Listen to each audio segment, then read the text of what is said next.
the case of Hamburg and Altona is a bit complicated, so I'm going to just make a few remarks by way of background information. First of all, a lot of times when people think of early modern Hamburg, they think of the Sephardic community, which has been well researched and documented. But I'm talking about the Ashkenazic community. And the Ashkenazic community, when we talk about Hamburg, is more than Hamburg. It was known as the triple community, Shalosh Kehilot, or in German, the Drei Gemeinde of Altona, Hamburg, and Wandsbek.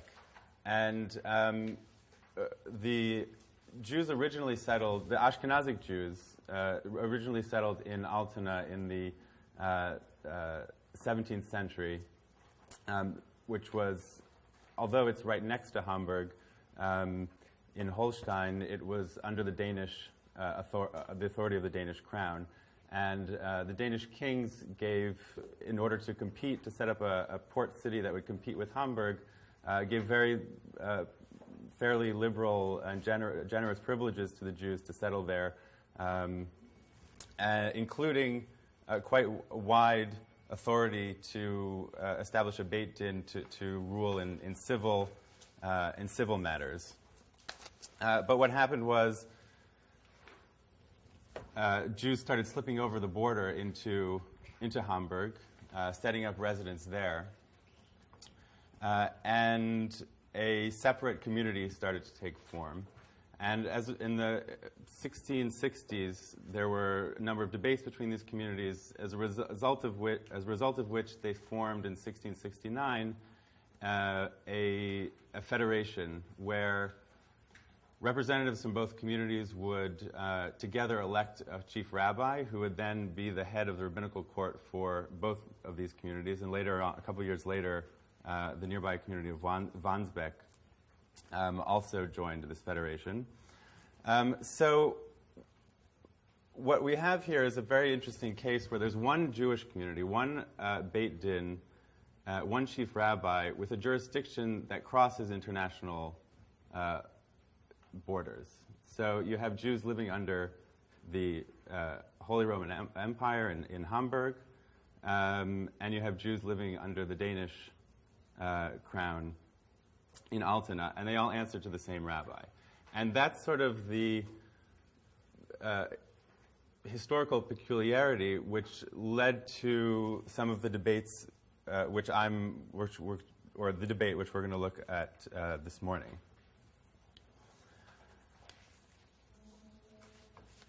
Another thing is that the Jews of Hamburg, even after the formation of the Triple Community in 1669, didn't have a very stable existence in Hamburg. They weren't officially recognized by the Hamburg Senate.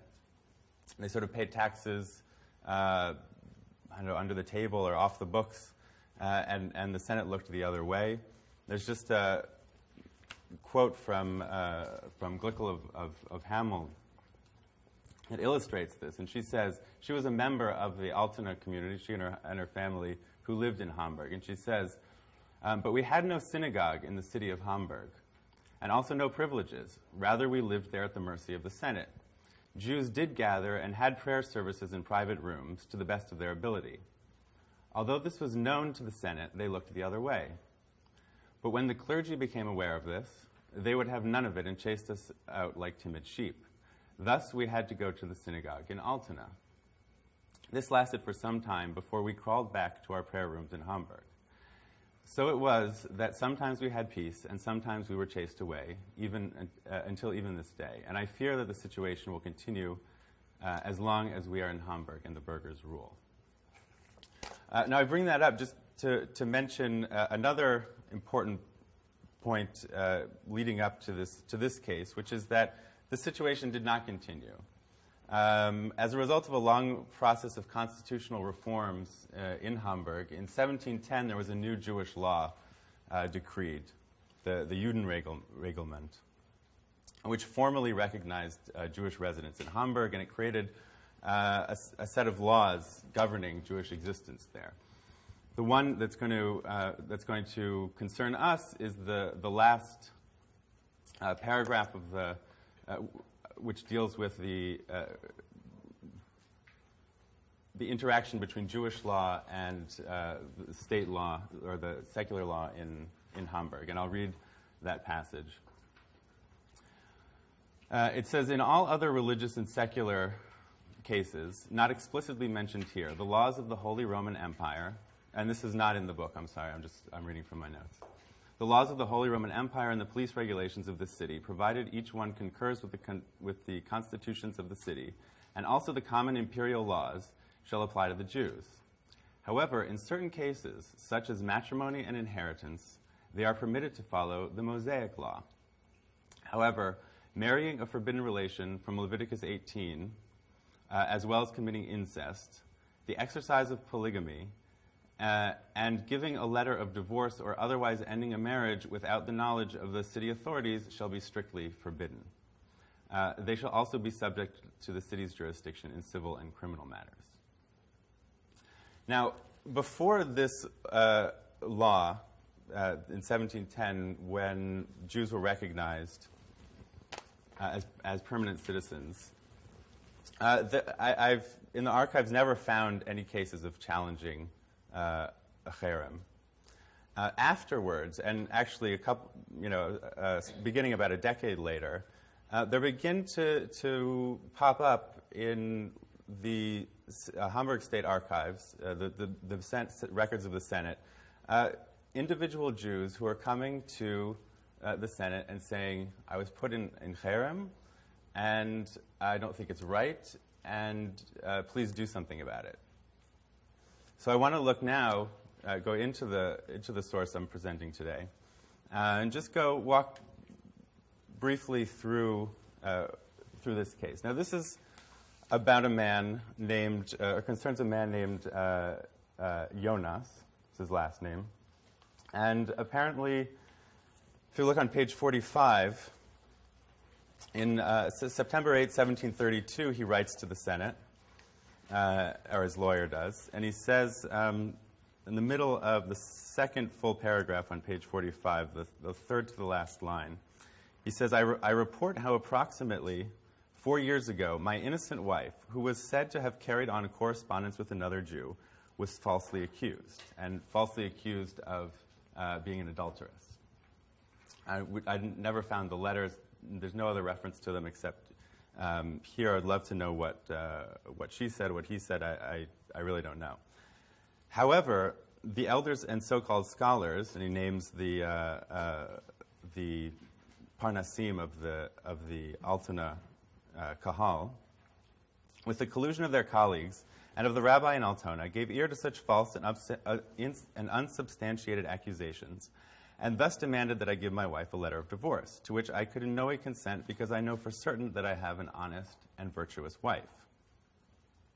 As a result, the elders and scholars put me and my wife in the Herem, that is, the great ban. Despite all manner of complaints and requests to the elders to be freed from this ban, the elders have nevertheless for 2 years kept me on tenterhooks. But now the elders have in the end informed me that if I swear under oath to follow unequivocally the demands of the elders, the Herem or ban would be lifted, a stipulation to which I cannot rationally assent, and I beseechingly urged another expedient. I was instructed by the elders in an agreement reached here in Hamburg to deposit 200 current thalers with them and thereupon to wait the final decree. So he feels unjustly accused, or and unjustly forced to divorce his wife. She's innocent. And if you turn to the next page, he says, he mentions the legal argument. And on 46, the first full paragraph, 3 lines down, he says, well, I'll read from the first line. Since among the elders and scholars of my nation neither begging or pleading is tolerated, rather they are vigorously pushing for the divorce, which I have absolutely no reason to carry out, and which, according to the contents of Article 22, the article I just read, of the Jewish regulation confirmed by His Imperial Majesty and published by the High Commission on 7 September 1710, to give a bill of divorce or to otherwise end a marriage without the knowledge of the civil authorities is gravely forbidden. They also stipulated, together with the entire Hamburg Jewry, Portuguese as well as Ashkenazi, that this city's jurisdiction remains dominant in civil and criminal matters. Thus, in such matters, they cannot be my judges. A bold statement, rejecting the authority of the chief rabbi and of the members of the kahal. Now, if you turn the page to 49, I won't read it, but the Senate, this is about 2 weeks later, the Senate says we agree, and it should be annulled, and we can't have these quote-unquote foreign rabbis dictating what our citizens should do. Yes, by foreign rabbi he means the rabbi living in Denmark, but really, it's the relationship is like New York and I don't know Hoboken or something. Yeah, something like that. 15-minute, 20-minute walk, but across a border. So that's on September 22nd. Then, if you turn to page 50, we have the response of the Jewish Council, of the kahal. And I think from their response, we really see their vigorous response, how much is at stake for them. And they advance a very interesting argument. And I'll read on page 50 the paragraph, the last paragraph under 19a, starting next to footnote 1, 4 lines down. Nevertheless, it would be for us equally impossible to abnegate a fundament of our religion as we are lacking in the power to move mountains. Then skipping to the next page, 51, they advance this idea of a religious impossibility. That's a translation of the German. I don't know of a better translation. But essentially what they're saying is that what you're asking of us is fundamentally impossible. And they say, the last paragraph on 51, now it is difficult in and of itself in matters of religion to describe a religious impossibility to someone not a member of that religion, especially if the matter and the related impossibility concern the authority of the secular government and its superiority. Just as we presuppose that matters of religion and faith are not subject to worldly laws, and that the tolerance and reception of members of alien religions self-evidently precludes any coercion in matters of faith, so the Honorable Magnificences, highly and very learned sirs, will, for the following reasons, easily recognize that as long as we are and remain Jews, we are no less able to lift the Altona rabbis' ban against Jacob Isaac. And this letter, Jacob Isaac is not actually the person who wrote, who was banned because he wouldn't divorce his wife. They're referring to, they're writing this letter on behalf of, in response to that case and also another case involving Jacob Isaac, but it applies to both. We are no less able to lift the Altona rabbi's ban than we are able to interact with him as long as the ban lasts. And skipping 4 lines. So it is also in consideration of the first well-known fact that the ban is not dependent on the elders, but rather the rabbi can produce it at his own discretion without consulting anyone else, as now these conditions indicate self-evidently. Also, the removal of the ban may only be executed by the person who pronounced it in the first place, or one who finds himself mistakenly banned can have the matter researched by another rabbi whose conclusions he must await. The elders cannot obligate a rabbi to lift a ban by means of extrajudicial act and by force because they have no power over him. And then they bring examples of another case where in Poland where a similar cross-jurisdictional matter arose, and no matter what the secular authorities tried, they couldn't force the rabbi to lift the ban.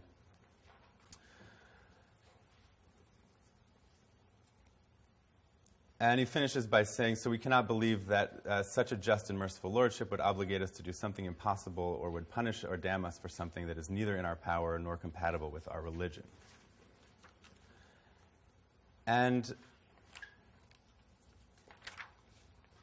that was September 22nd. Then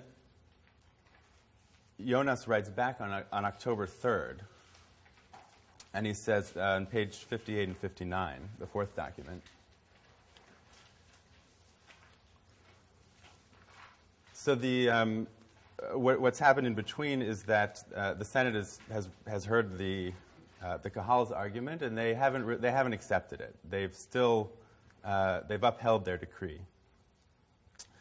And they've issued it. The elders have seen it. They were supposed to announce it in the synagogue, but he writes back to complain and says, essentially, they were supposed to lift my ban, but now reading on just above where it says 27a. Now I had this on page 58. Now I had this injunctively issued decree immediately sent to the Jewish elders here in Hamburg in the hope that as subjects of the city's jurisdiction they would obey. But they have not made the slightest attempt to obey. For to my great dismay and disparagement, when on the third and fourth day after the decree was issued, I entered the main synagogue. The entire assembled congregation stood up with great stirring and muttering, and set upon me, during which tumult I took blows in the soft part of my sides from the fists of unfamiliar Jews. I was also boxed on the ears, and I had to flee because my life was in danger. As the elders, by failing to comply with the clearly expressed directives in the decree and wickedly opposed our lordship's punishment, they have also unmistakably brought it about that my co-religionists, upon my arrival, ran in full confusion and chaos out of the synagogue. And then he talks about how this was such an embarrassment for him. Now, I guess this, in my mind, brings up a number of issues about legal pluralism, about anti-authoritarianism, challenges to authority. And some of the questions before we turn to the discussion I'd like to bring up are, number one, what made a person like Jonas take the drastic measures that he did? I mean, he says that this, and I think it was drastic. I mean, it was so dangerous that he gets beat up for it when he tries to enter the synagogue. And I don't think that was simply because they hadn't rescinded the ban, and so he walked in as a person in Herem, and the congregation set upon him. I don't think that was the normal. I don't think it was normal to attack someone in Herem when you see them. I think it was because it was known that he had gone to the Senate, challenged the authority of the kahal. So he's really taking a great risk. What is it that about this period or that allows him to make this step, to see the authority of the Senate as an acceptable, appealing to the power of the state against his own community as an acceptable remedy? Second, I'm very interested in the kahal's argument about a religious impossibility. And was this are they trying to push the boundaries of legal pluralism by saying whatever our, even if this is a law of the state, our religion doesn't recognize it. The actions you're asking us to take are forbidden and therefore actually trump the laws of the state. And then also, I'm interested in their claims about the balance of power between the chief rabbi and the kahal. The kahal claims that the rabbi issues the bans. We have no say over them. We can't tell the rabbi what to do. I'm not sure that's the case. I think that the kahal had a lot more power than they were letting on, and in fact, since some of them lived in Hamburg and were under the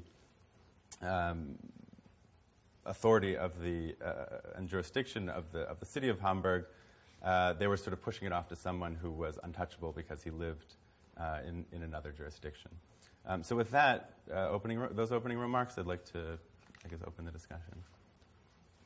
Just a question about build on the talk that we heard last night.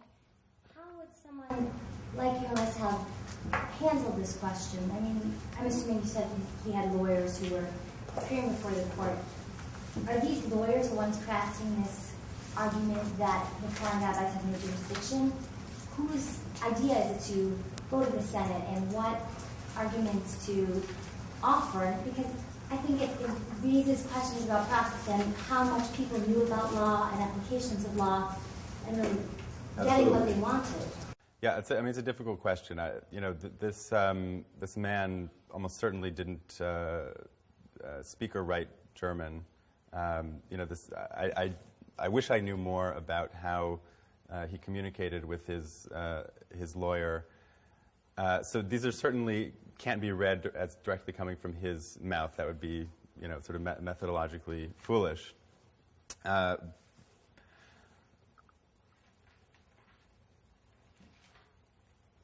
you're right. It does. I mean, I think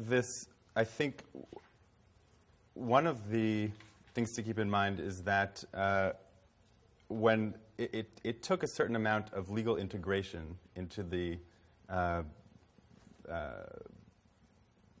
legal culture of Hamburg, not just culture, but Ashkenazi Jews didn't really have any standing in Hamburg before 1710.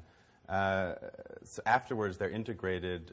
There are laws about them. They have some standing. Lawyers know that they're these statutes about the Jews. So I think that's one piece of how he got here. Is there were laws in public about the relationship between Jewish law and the municipal laws.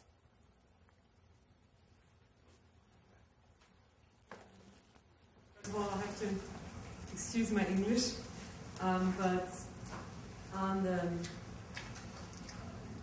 response of Jonas, what's his name? I've read this story about, and when I was going to a synagogue and they were beating me so many times that I'm sure this is topos. Yeah, topos. Maybe it's not the idea of Jonas, but of his lawyer, which makes actions like this the whole day. But this is, I'm sure this is topos, because it's in almost every lawsuit when in a Jewish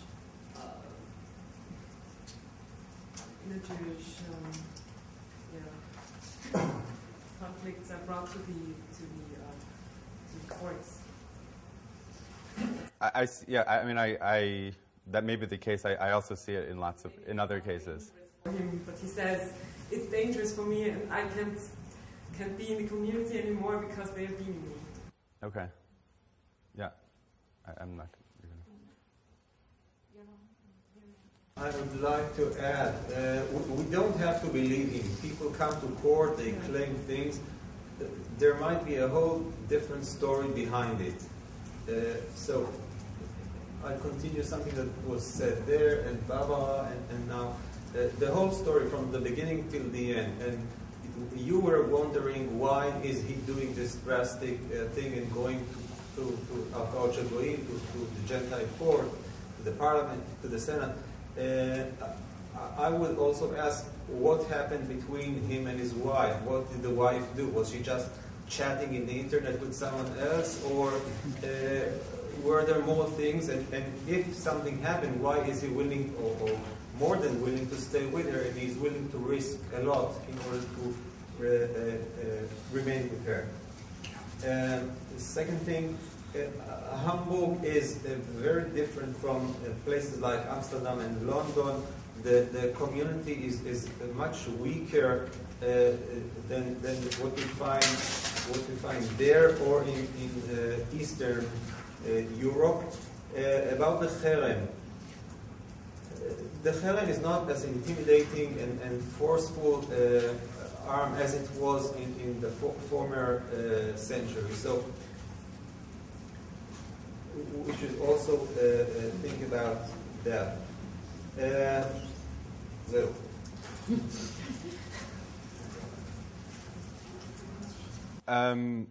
Yeah, like I said, as for what happened between him and his wife, all I know is that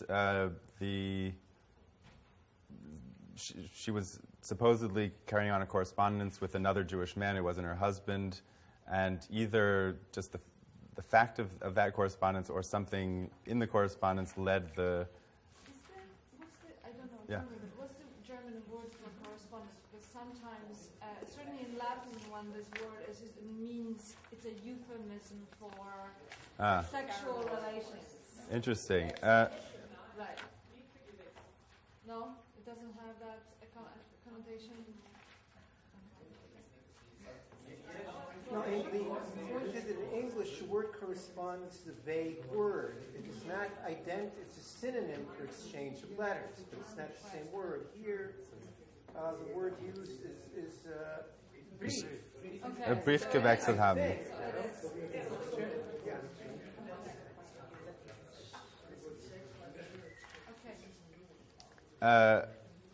Although, I mean, I guess that's the way he and his lawyer are putting it. So they may have changed the story slightly to, well, they weren't. They actually went away for the weekend together, but we're just going to say that they exchanged letters. So that's an excellent point. I think it's interesting here. I mean, we're talking about the 1730s, but the challenge is not to the right of imposing the Herem. The argument on page 46 referring to otherwise end the marriage without the knowledge of the civil authorities is gravely forbidden. The city's jurisdiction remains dominant in civil and criminal matters. So there's never actually a challenge to the Herem, which I find interesting given the fact that it is the 1730s.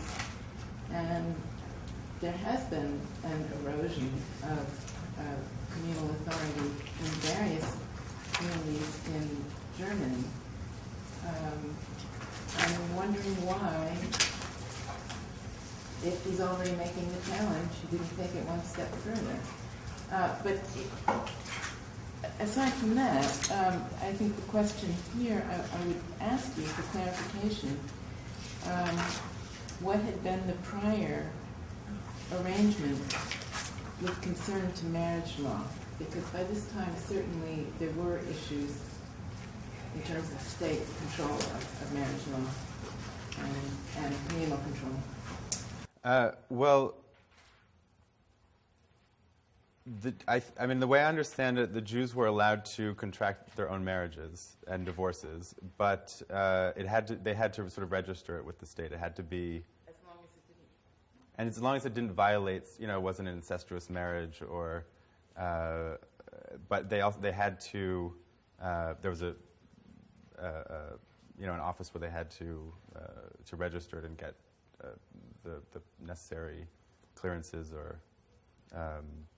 Had to have someone sign off on it. So I think he actually is challenging it on both accounts. I mean, it happens to be about marriage, so he says, this was ultimately the city, the municipal government controls who gets married and who gets divorced, and so they can sort of trump the rabbi. But he does also say that.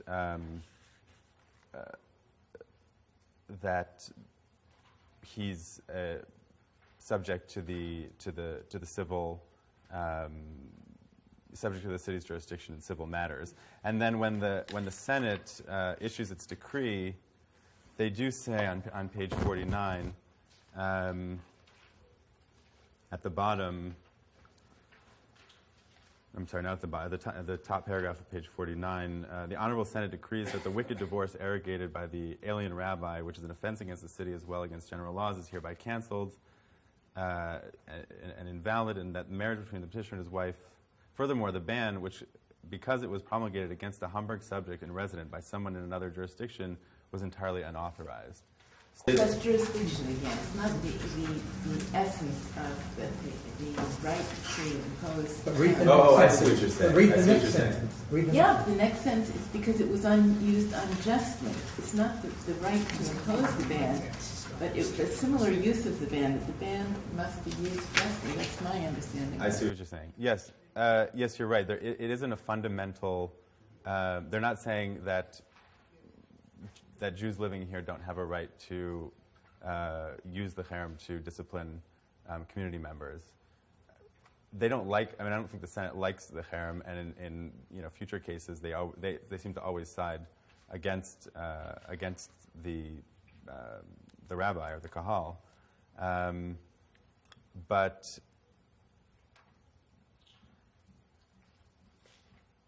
I guess what interests me is the individual Jews' willingness to sort of use this jurisdictional situation as a wedge to sort of get out from underneath the authority of the kahal when it doesn't suit them. I don't know if it would have been useful or accepted if he had argued, well, the Herem the whole concept of Herem is illegitimate.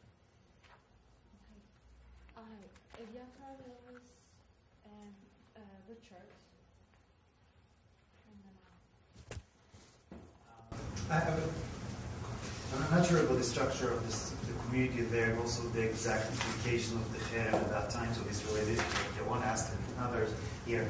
But I'm thinking from a practical point of view, this may reveal things about the structure of the community or what he thinks people think about it. Because if this type of Herem that the vast majority of the community is for and supporting, so to go to the Senate will not make much sense. Even the Senate cannot force the Jews of the community to greet him and to say hi and to sell him bread.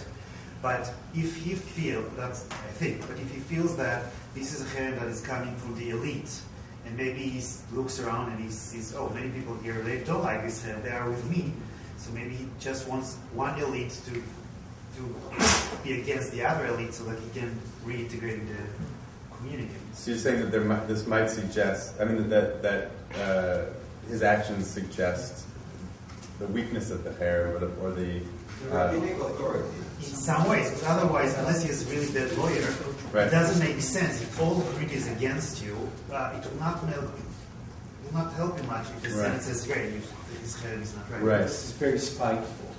Correct. So, or he's not reasonable, or he's lost his livelihood. That's what he says. His issue is, can he make a living? The issue, he brings it up in terms of going to the synagogue, but he says he's lost his credit. He's a poor man, and that's because of this communal ban. So the Senate won't make people be nice to him, but they can make it legal for him to be there. That's what the community has functionally done. They've made it illegal for him to be there. They've destroyed his livelihood. That's what he's asking recompense for.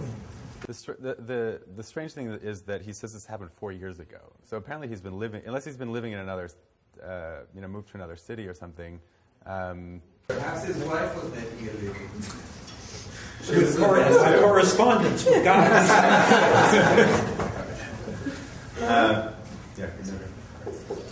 I want to get back to the issue of marriage regulation specifically. If I'm not mistaken, the 1650 regulations for the Portuguese Jews in Hamburg already stipulated that there would be government oversight of Jewish divorces. And also there, as well as in Holland, mentioned earlier, and I'll get to that in a second, they stipulated the Protestant norms against the Sephardic custom of uncles often marrying nieces. So in 1580 in Holland, they started saying that Jews had to register their marriages in a certain way. So looking broadly at the question of states' oversight of Jewish marriage and divorce, which is a subject that concerns me in particular, I'm struck by the fact that the earliest regulations that I've been able to find date to two Protestant places, Holland and Hamburg.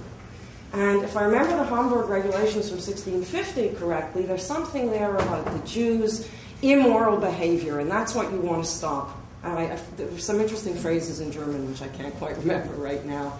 But it almost sounded like a moral panic in addition to jurisdictional and regulatory issues.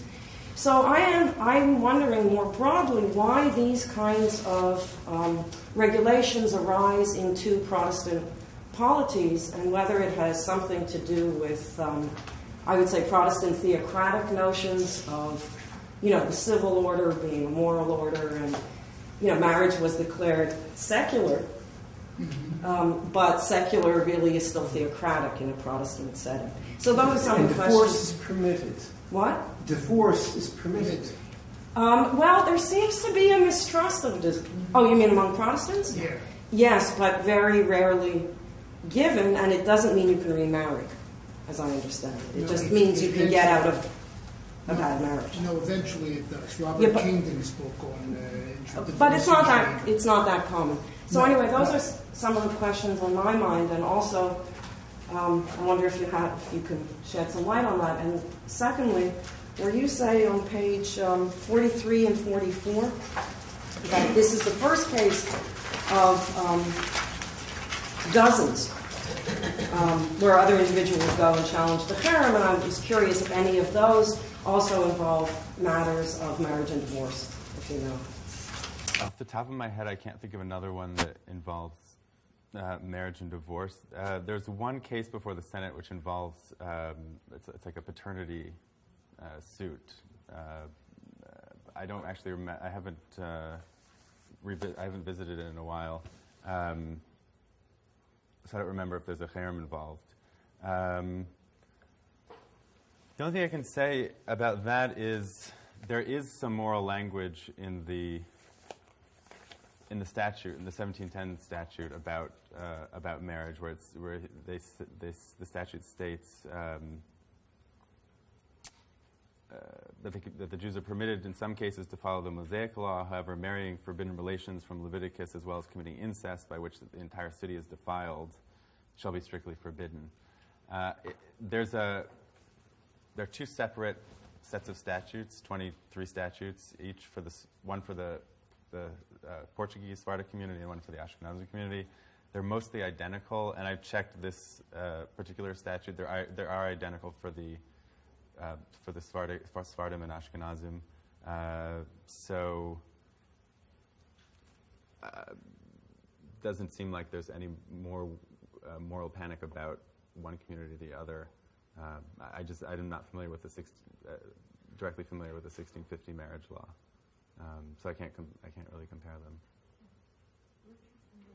Yeah. First point of information: the leaders of Hamburg are of which denomination at this point in time? This is the leaders, the secular leaders, the Jewish. Lutheran, Calvinist. Lutheran. Lutheran. Okay. So here's the question.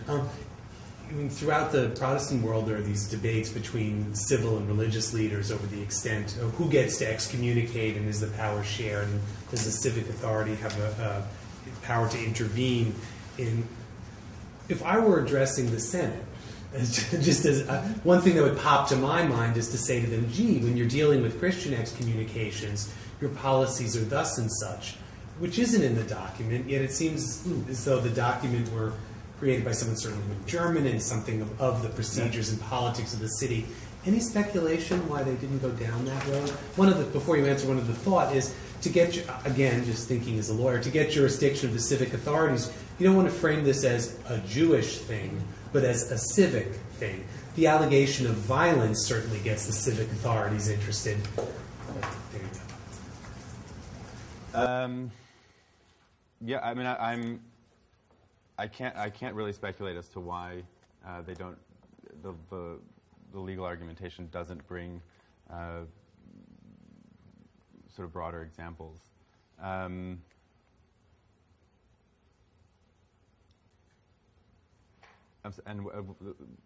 What was the second? Just remind me of the second question. It was just part of one question, namely, why not go down the road of saying the city has thus and such policies in dealing with Christian excommunication? I'll make note of that. I don't really, I right now on the spot, I don't have anything to add to that, but. Who's that? Sorry. So I wanted to follow up on what Richard said, and also thinking like a lawyer. It seems to me as if the community's response, the Hamburg community's response, is written in a completely different tone from the letter by Josel.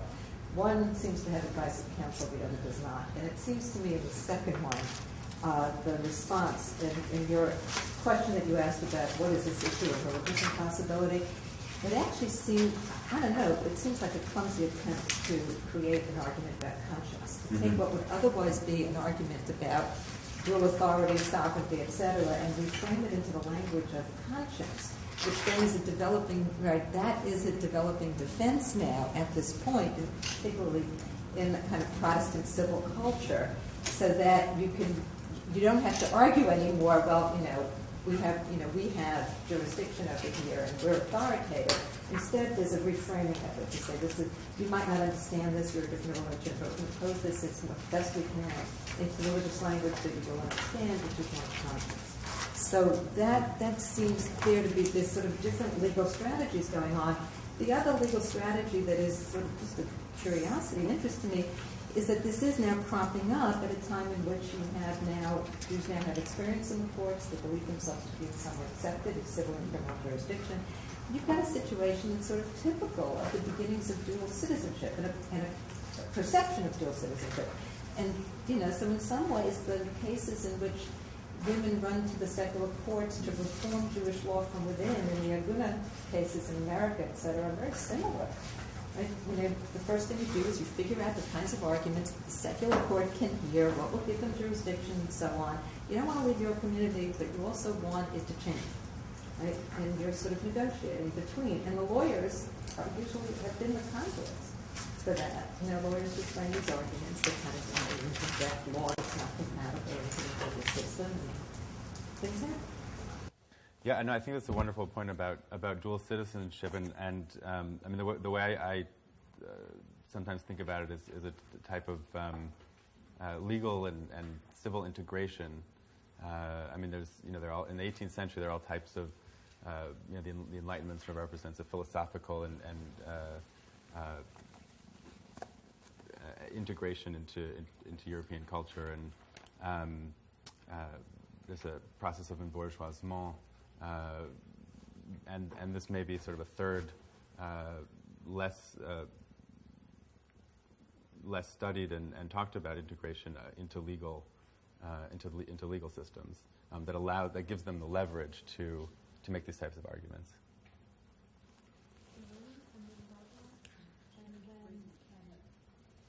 You're the third one. I'm taking one. Herem, it's you now. Just couldn't hear it rightly. I would like to add that it is really a common topic in Jewish communities, not only in Hamburg, but also, for example, in Frankfurt or Worms. Those cases are coming very often to courts, and it's very interesting to see what we already say, the topos of periculum memora, which is a legal strategy for the Senate to act. They need this current danger to act. So this is very common to say, that they can't make their living, or that they can't live in their houses anymore, or can't go into the Jugendgasse or something like that. So this really is a topic which comes very often. It would be very interesting to see over the 18th century how many cases there are in Hamburg, because for Frankfurt, for example, they're getting more and more. So this leads to the assumption that there are inner Jewish authority struggles which come out in these kind of cases. Perhaps this is the case in Hamburg too. And I would like to add to this that this is not connected, especially to weak communities or strong communities, because, for example, Frankfurt is a very strong community, and we have this kind of cases very often. So I wouldn't say it is kind of the strength or weakness of the community. Not the community, the rabbinic authority. Yeah. So Frankfurt was very strong within the authority, not in the middle of the 18th century, but before and afterwards. So I wouldn't say it is connected to this. I think if we were to look at further cases, they both, in this sort of a curve, they become increasingly more common and also more repetitive. So you do see these the same phrases, same repeated over and over again. I'm just a citizen of Hamburg. I'm all I know is that I go to the Hamburg courts, and now this rabbi is telling me what to do.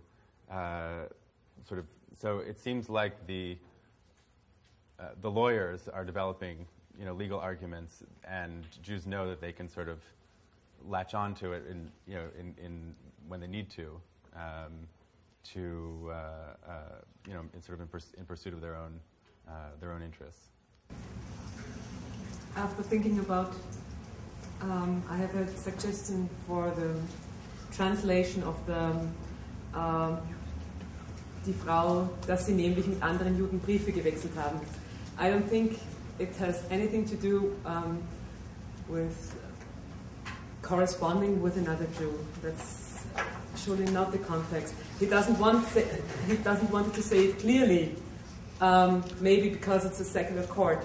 But I think Briefe in German, and in this context, it's not just some kind of a letter, but it's maybe it's that she married another man, or because this is a brief too. This is a letter. Or she was promised to another man.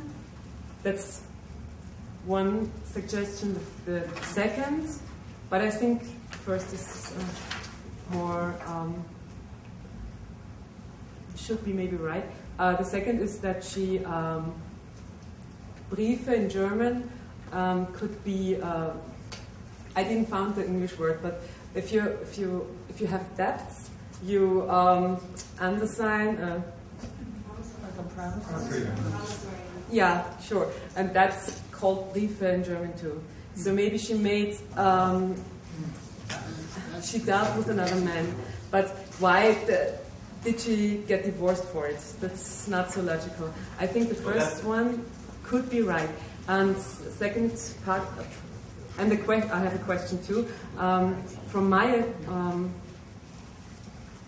when I look at my cases at the Imperial Holy Court, not every Jew had the chance to go there, but only Jews of the richest class. So, do you know anything about the family of Jonas? Where does he come from, and where is his family from, and his wife? Yeah, that might be interesting.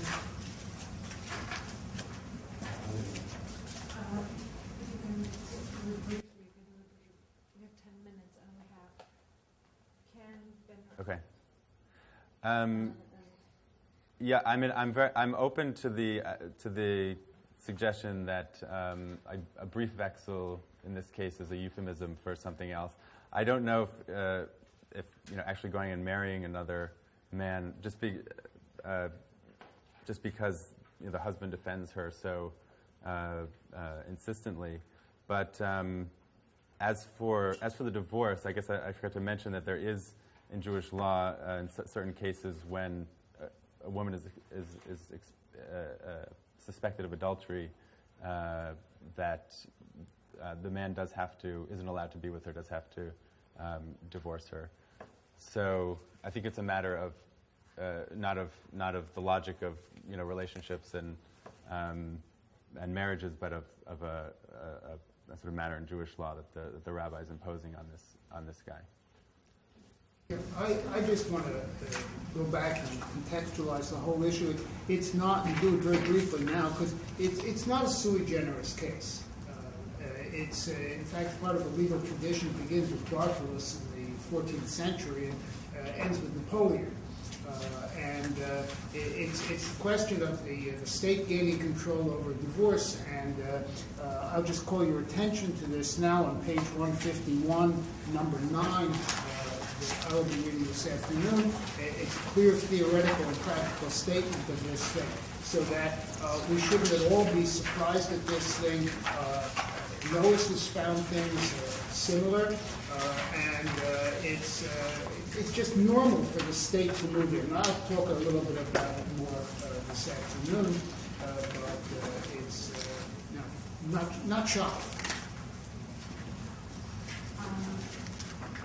Your interesting case here led me to ask a further question, which to some extent, I'm sorry, I forget your name, raised it partially. Jews here returning to government authorities, community often doesn't like it, etc., etc. Forget about that. The point is, Jews are turning to the government with endless matters, and in many cases, we have evidence from republics that left good records. And when we start to look at the list of places, really we have very prominent cities: Hamburg, Frankfurt, Amsterdam, Florence, Pisa, Livorno, Venice, etc.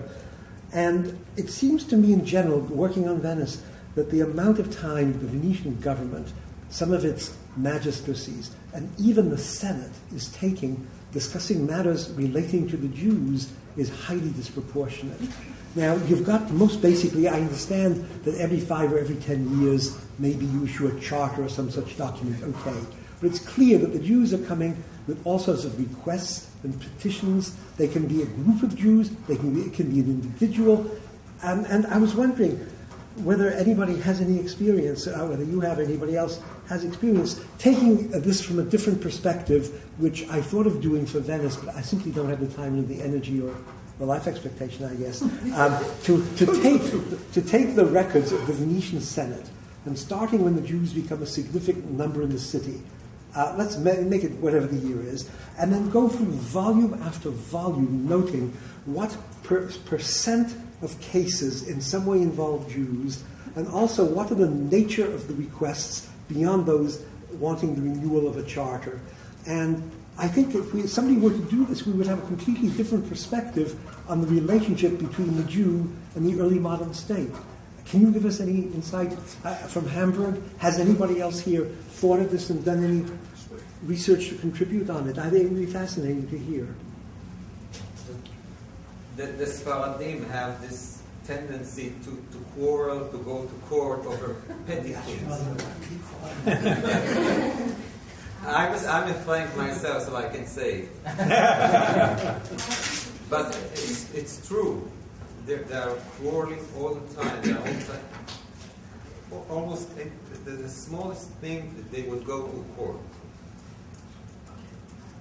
Just following up on that briefly, I have another question. But in the Amsterdam communal regulations, there's actually a note where the members of the community are encouraged to stay within the community for their internal disputes instead of going through the courts. They say one of the reasons is that it bothers the magistrates, that they're tired of hearing all of these disputes, and so you really have to keep things quiet and not bother them too much. But the question that I wanted to ask was related to this point that I find really interesting, that they're describing the Herem as fundamentally religious and purely religious, and purely under the purview of the rabbi, because obviously it couldn't be more different than what's going on in the text that I'm going to present in about 20 minutes. And so I wonder, first of all, is the difference because we're talking about Hamburg rather than Amsterdam, and so it's a different governmental context because we're talking about Ashkenazim instead of Sephardim, or is it 18th century as opposed to 17th century, right? There's a lot of factors. But one of the things that makes me think it's a kind of typically 17th century thing is the way that they put it in terms of toleration. And it seems like, so I'm looking at a passage on page 51 that I think you pointed out to us.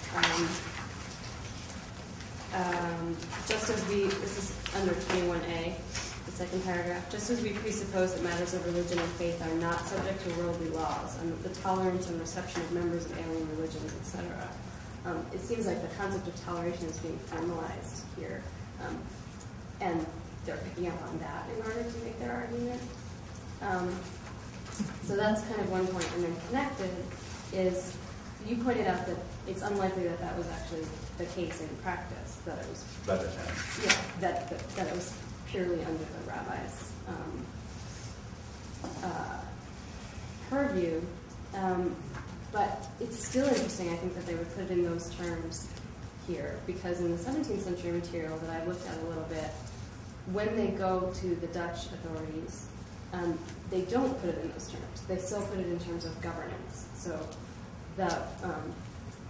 the Amsterdam magistrates and the Mahamad are going back and forth about why the Mahamad is the lay leadership of the community, about the Herem being the Mahamad's prerogative as the rightful governors of the community. And the rabbi doesn't really come into it at all in this conversation. So you just sort of talk about the contrast a little bit. Sure.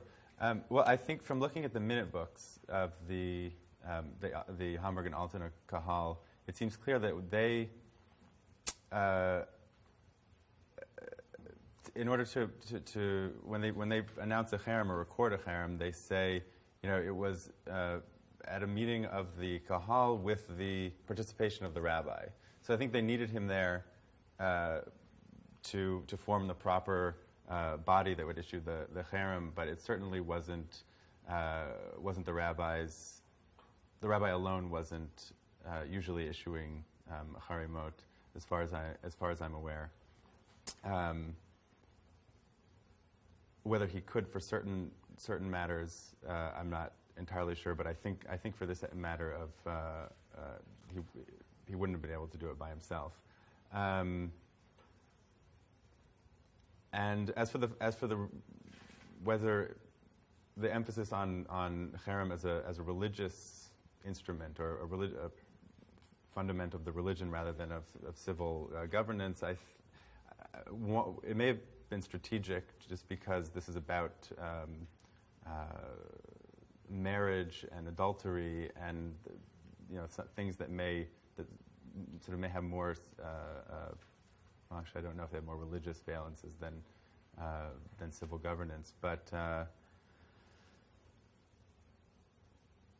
I think just strategically to say, well, you don't really know anything about our religion, but this is a fundamental part is sort of may have been seen as a stronger argument than to say, well, we can both agree that this is a matter of civil governance, and then the Senate could say, well, we'll take care of the civil governance, or whatever. So it may have been strategic. The last brief question, Bernie. Very quick comment. In fact, I think one of the reasons Jews appear so much in all of these documents is not just because they're litigious or whatever, but because they have no other mechanism for resolving problems. The court system is their only way of dealing, whereas other people have other jurisdictional things that they can appeal to. So I think that may be part of the difference. Well, let me just make one other comment, since time is so short.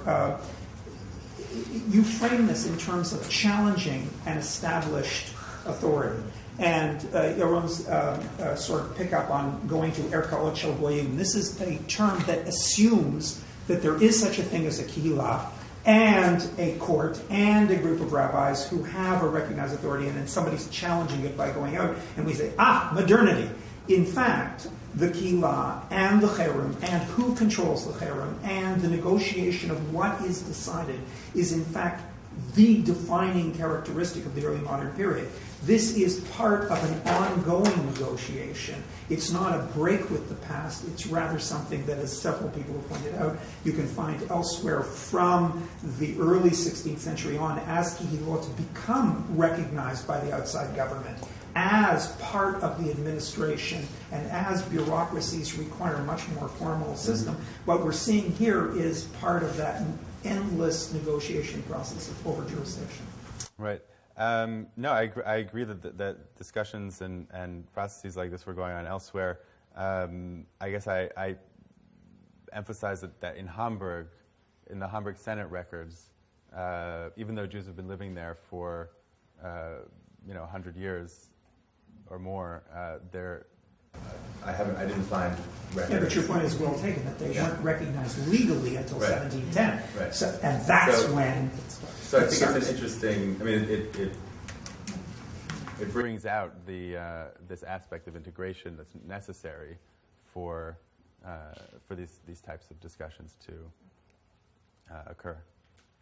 And more discussions may occur over coffee. Thank you.